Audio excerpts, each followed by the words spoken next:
At some point in your life, somebody has probably asked you what superpower would you have if you could have a superpower, and you probably answered something that isn't invisibility, and the scientific reason for this is because invisibility is a shit superpower. So today I'm going to tell you a little hidden perk about invisibility, other than the obvious thing about being invisible, that people don't seem to mention.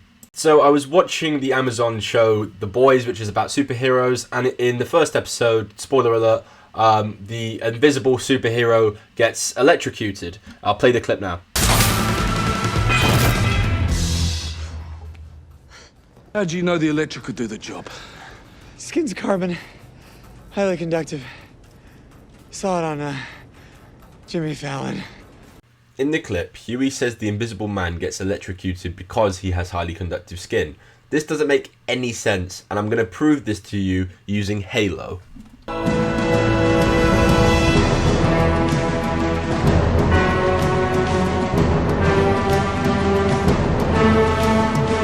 What I was talking about was the Gauss cannon from Halo.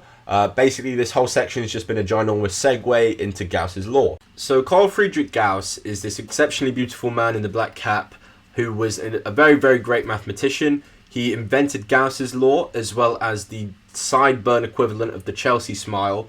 But Gauss's law allows us to look at electric fields in multiple different scenarios so we can better explain how electricity behaves. Gauss's law can come in many different shapes and sizes, but this is the commonly used version, so let's break it down. If we take the electric charge of a conducting object and divide it by epsilon naught, which is a constant that we don't really need to worry about, then we can get something called the electric flux. The electric flux represents the amount of electric field passing through a certain area.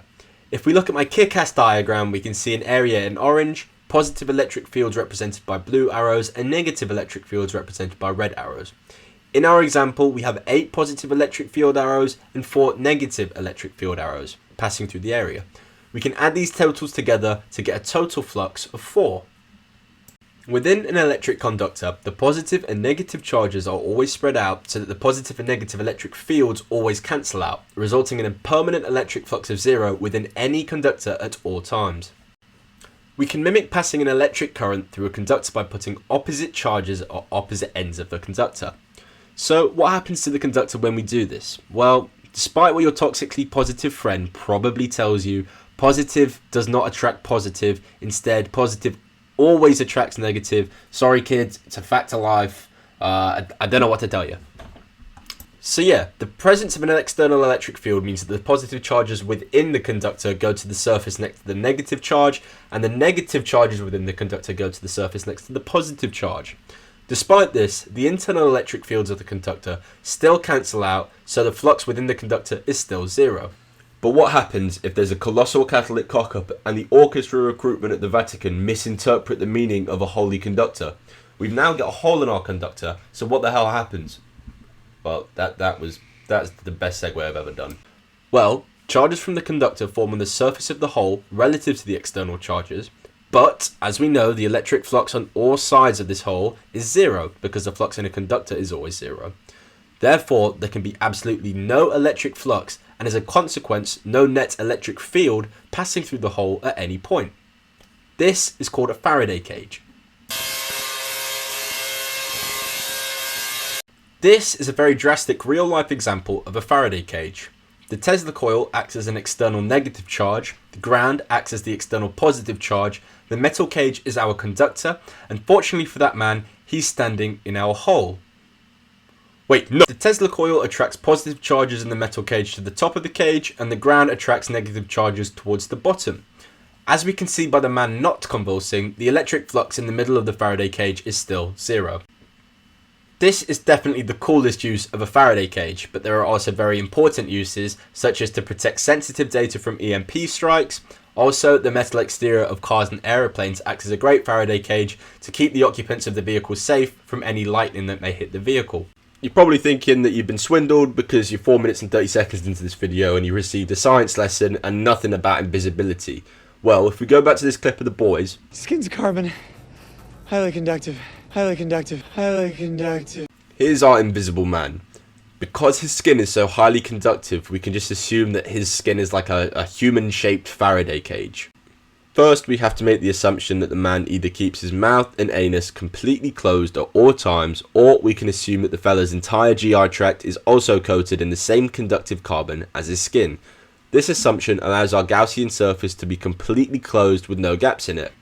The next assumption we've got to make is that the electrical conductivity of the invisible bloke's carbon skin is much higher than his actual skin.